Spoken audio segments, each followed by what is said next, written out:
Hi friends, this is Vincent. நம்ம சேனலுக்கு உங்களை அன்புடன் வரவேற்கிறேன். நம்ம சேனல் வந்து பார்த்தீங்கன்னா உங்களோட கெரியரை செட் பண்ணுறதுக்காக தான் உங்களுக்காக ஆன்சர் கீஸ் எல்லாமே நம்ம அப்லோட் பண்ணிட்டு இருக்கோம். அது மட்டும் இல்லாமல் இன்ஜினியரிங் சம்மந்தமாகவும் சரி, அக்ரி சம்மந்தமாகவும் சரி, பேராமெடிக்கல் சம்மந்தமாகவும் எந்த டவுட்டாக இருந்தாலும் சரி, லோ ஃபீஸ் காலேஜ் எங்கே இருக்குது, எப்படி ஜாயின் பண்ணுறது, இந்த மாதிரி எந்த டவுட்டாக இருந்தாலும் நீங்கள் நம்மளை தொடர்பு கொள்ளலாம். நாம் உங்களுக்கு ஹெல்ப் பண்ணுறதுக்கு ரொம்ப ரெடியாக இருக்கிறோம். நம்ம நம்பர் டிஸ்கிரிப்ஷன் பாக்ஸில் இருக்குது, கண்டிப்பாக நீங்கள் தொடர்பு கொள்ளுங்கள். ஓகே, இப்போ நம்ம பார்க்க போகிறது 12th இங்கிலீஷோட நம்ம என்ன பார்த்தீங்கன்னா ஆன்சர் கீ நம்ம பார்க்க போகிறோம். ஃபஸ்ட்டு 20 ஒன் வேர்ட்ஸ்க்குரிய ஆன்சர்ஸ் வந்து நம்ம பார்த்துடலாம். சரியா? ஃபர்ஸ்ட் ஒன் வேர்டுக்குரிய ஆன்சர் வந்து பார்த்தீங்க அப்படின்னா டி, செகண்ட் ஒன் வேர்டுக்கு ஆன்சர் வந்து பார்த்தீங்கன்னா பி, தேர்ட் ஒன் வேர்டுக்கு ஆன்சர் வந்து ஏ, ஃபோர்த் ஒன் வேர்டுக்கு ஆன்சர் வந்து டி, ஃபிஃப்த் ஒன் வேர்டுக்கு ஆன்சர் ஏ, சிக்ஸ்த்துக்கு பி, செவன்த்துக்கு சி, சரியா? எயித்துக்கு ஏ, நைன்த்துக்கு டி, 10th ஒன் வேர்டுக்கு ஆன்சர் வந்து ஏ, 11த்துக்கு டி, 12த்துக்கு பி, சரியா? 13த்துக்கு டி, 14க்கு சி, 15க்கு பி, 16க்கு சி, 17க்கு வந்து பார்த்தீங்கன்னா சி, 18க்கு ஏ, 19th ஒன் வேர்டுக்கு ஏ, 20th ஒன் வேர்டுக்கு ஏ, சரியா? இதுலேயும் எந்த வித கிரேஸ் மார்க் அப்டேட் வந்து நமக்கு கிடையாது. அதை தெளிவாக நீங்கள் பார்த்துங்க. அதுக்கப்புறம் பார்ட் 2ல் செக்ஷன் 1, சரியா? செக்ஷன் 1ல் வந்து பார்த்தீங்கன்னா read the following sets of poetic lines and answer any 4 sets அப்படின்னு சொல்லி கொடுத்துருக்காங்க. இதெல்லாம் டைரக்ட் ஆன்சர்ஸ் தான், சரியா?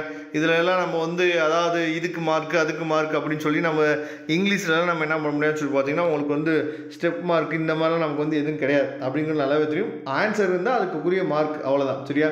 இந்த மாதிரி ஆன்சர்ஸ் வந்து நீங்கள் எழுதிருக்கீங்களா அப்படிங்கிறத ஒன்ஸ் நீங்கள் செக் பண்ணிக்கோங்க. அதுக்கப்புறம் செக்ஷன் 2 வந்து பார்க்கும்போது 2 mark questions, answer any 3 questions. இதுக்கு வந்து கரெக்டாக நீங்கள் ஆன்சர்ஸ் வந்து பண்ணியிருக்கீங்களா அப்படிங்கிறத நீங்கள் பார்த்துங்க, சரியா? அடுத்து பார்ட் 2ல் செக்ஷன் 1 வந்து பார்த்தீங்கன்னா explain any 2 of the following with reference to the context. இது ரொம்ப உங்களுக்கு தெரிஞ்சது தான். நீங்கள் வந்து அந்த போயமும் அந்த போயிட்டு நேமும் கரெக்டாக எழுதிருக்கீங்களா அப்படிங்கிறத பாருங்கள். நேம் ஆஃப் தி போயம் எழுதுனீங்க அப்படின்னா 1 mark, name of the poet எழுதுனீங்கன்னா 1 மார்க்கு, எனி ரெலவெண்ட் எக்ஸ்ப்ளனேஷன் எழுதிங்கன்னா 1 மார்க், சரியா?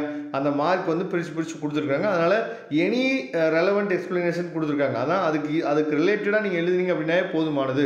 அடுத்து செக்ஷன் 2 வந்து பார்த்தீங்க அப்படின்னா answer any 2 of the following question, சரியா? நாட் மோர் தென் 30 வேர்ட்ஸ் அப்படின்னு சொல்லி கொடுத்துருக்காங்க.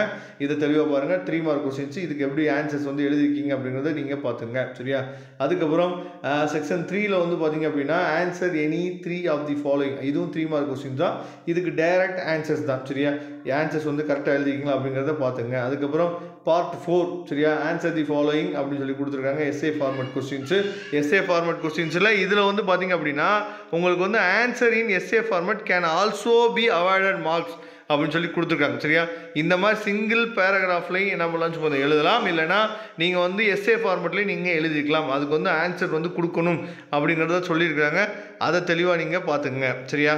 அதுக்கப்புறம் write a summary of the following passage, அதாவது ரஃப் காப்பி, அதாவது ரஃப் டிராஃப்ட், அதுக்கு காப்பி அப்படின்னு சொல்லி எழுதிக்கலாம். அதுக்கப்புறம் சூட்டபிள் டைட்டில், அதுக்கு 1 மார்க்கு. அதுக்கப்புறம் சூட்டபிள் என்னன்னு பார்த்தீங்கன்னா அதாவது ஃபேர் டிராஃப்ட் தான் நமக்கு வந்து 3 மார்க் கொடுக்குறாங்க. அதை தெளிவாக நீங்கள் பார்த்துங்க. மொத்தம் சேர்த்து 5 மார்க்கு, சரியா? அதுக்கப்புறம் நம்ம வந்து பேராகிராஃப் கொஸ்டின்ஸு, அதுக்கப்புறம் அஃபிஷியல் லெட்டர்ஸ், சரியா? லெட்டர் வந்து உங்களுக்கே தெரியும். அதுக்கு எப்படி மார்க் வந்து பிரிச்சுருக்காங்கன்னு பாருங்கள்.